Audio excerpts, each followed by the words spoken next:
Share on Pinterest. The ability to communicate effectively is one of the most important skills you can develop. You probably know that open communication can benefit your personal relationships, but strong communication techniques can serve you well in all aspects of life. Good communicators might find it easier to take on leadership roles, get to know new people, cross cultural barriers to increase awareness and understanding of different life experiences, develop empathy and compassion for others. But communication, which includes both giving and receiving information, doesn't come easily to everyone. Communication is quite a complicated thing, actually, says Emily Cook, Ph.D., a marriage and family therapist in Bethesda, Maryland. Improve your conversation skills. When you think of communication, verbal conversation might come to mind first. Communication goes beyond conversation, of course, but sharing ideas with others does require the ability to clearly convey what you're thinking. Get comfortable with your emotions. Your words become more sincere when you infuse them with feelings. Shared emotions can help you connect with others more easily, but you can't share how you're really feeling unless you're in touch with your emotions. Give conversations your full attention, letting your feelings come up as you listen. Pushing feelings back or hiding them can make you seem less invested in the conversation, even insincere. Try expressing how the conversation makes you feel instead, though it's wise to practice a little restraint if it brings up particularly intense emotions. Speak clearly, without rushing. It's pretty common to speak quickly when you're nervous or feel a little unsure of yourself. If you speak too quickly, though, listeners might find your words hard to follow. Take a few deep breaths before you start speaking, or throughout the conversation if you hear your words start to tumble out. Choose your words carefully. Your diction, meaning words and phrases you choose, can have an impact on your overall message. Think about how you talk to your best friend, your mother, and your boss. Do you use the same words and phrases or vary them somewhat? It's important to be yourself, but it also helps to consider your audience when trying to communicate more effectively. For example, swearing in front of your child's teacher or a conservative family member might give a different impression than you want to convey. It never hurts to learn new words and increase your vocabulary, but don't feel pressured to smarten up your conversation by dropping big words. Speaking naturally generally conveys the most sincerity. Disagree respectfully. Differing opinions don't have to ruin a friendship, relationship, or even casual conversation. You might have a lot in common with many of the people you talk to, but you might have plenty of differences, too. It's perfectly normal to disagree sometimes. Just take care to acknowledge their perspective. Share your perspective politely. Avoid contempt and judgment. Keep an open mind. Ask questions. A good conversation should go both ways. You want to open up and share things about yourself, but you'll also want to ask insightful questions and listen to their answers. Aim for questions that require a more complex response than one or two words. On your end, show engagement and interest by giving detailed responses when someone asks you a question. Try to find a balance between fully answering the question and going on and on. Watch your body language. While spoken words might carry a lot of weight, your body language can also convey a lot.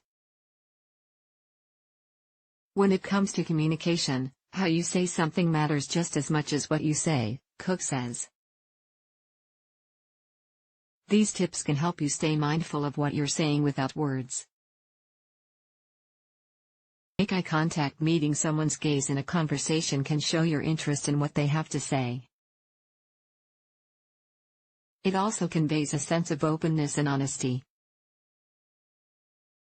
Looking someone in the eye suggests you don't have anything to hide. Keep your expression relaxed. If you feel a little nervous during a conversation, your facial muscles might tense up, which could make you seem irritated or stressed. Avoid crossing legs and arms. It might feel natural to sit with your legs crossed or fold your arms across your chest when standing.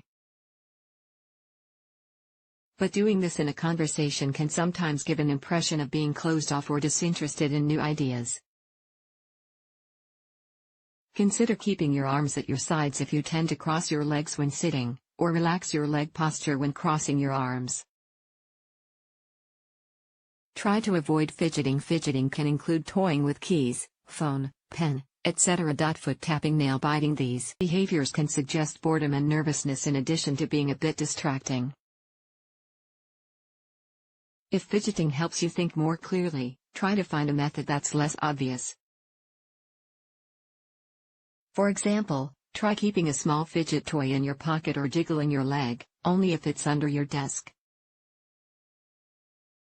Pay attention to their body language. The other person's body language can offer clues about how the conversation is going.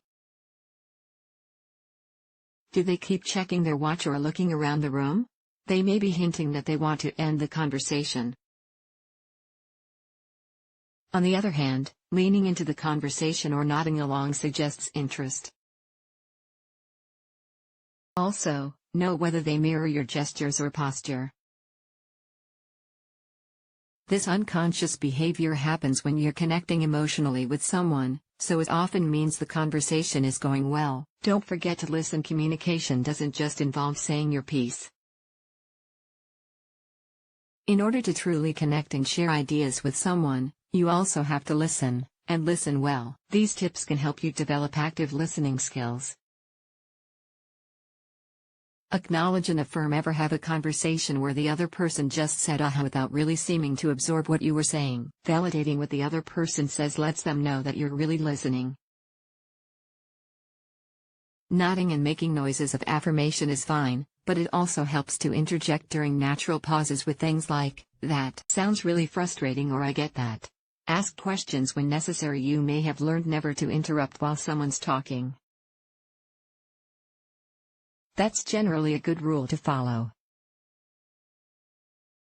But sometimes, a misunderstanding or lack of clarity can make a conversation harder to follow. If you feel confused or uncertain, it's generally okay to politely interrupt.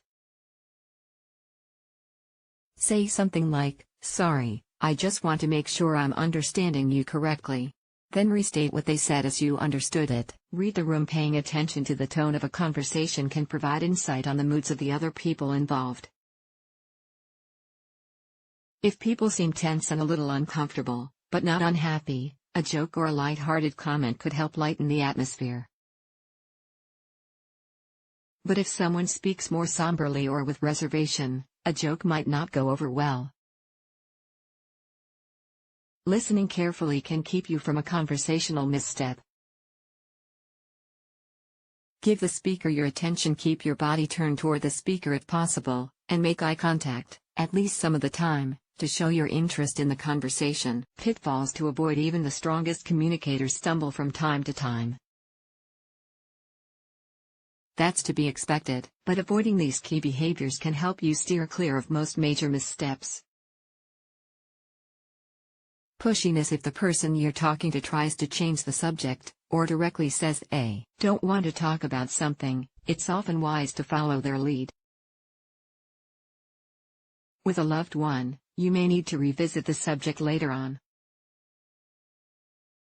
Giving them space for the moment provides the opportunity to sort through difficult feelings and return to the topic at a time that works for you both. It's especially important to pay attention to body language when talking about a difficult subject. If someone looks away, physically pulls back, or responds with terse replies, you may want to let the matter drop.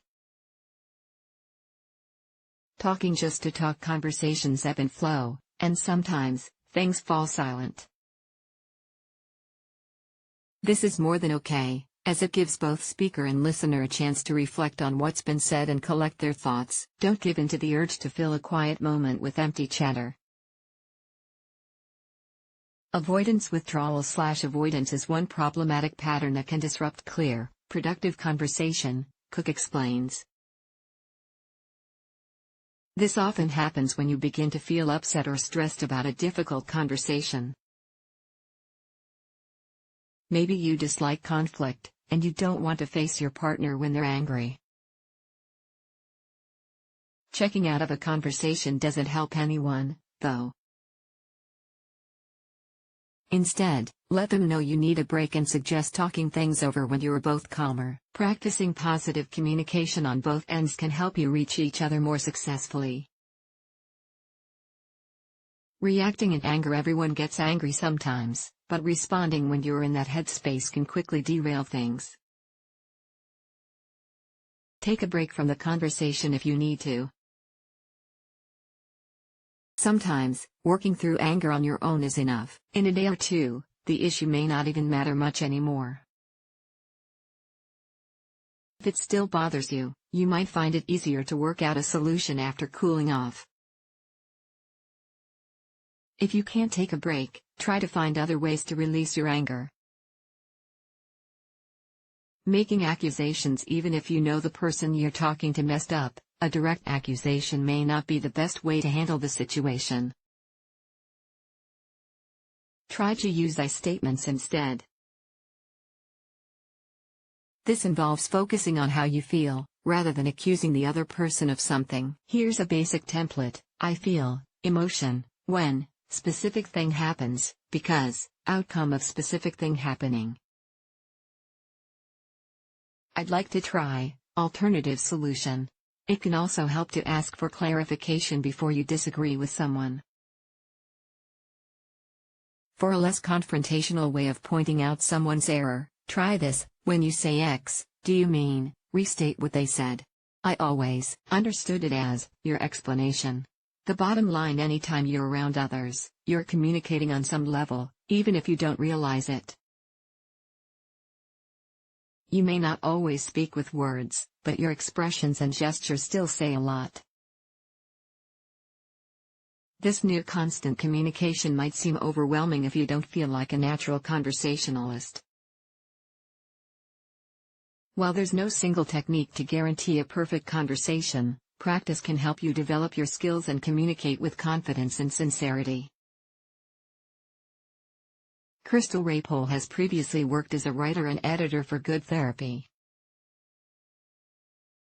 Her fields of interest include Asian languages and literature, Japanese translation, cooking, natural sciences, sex positivity, and mental health. In particular, she's committed to helping decrease stigma around mental health issues.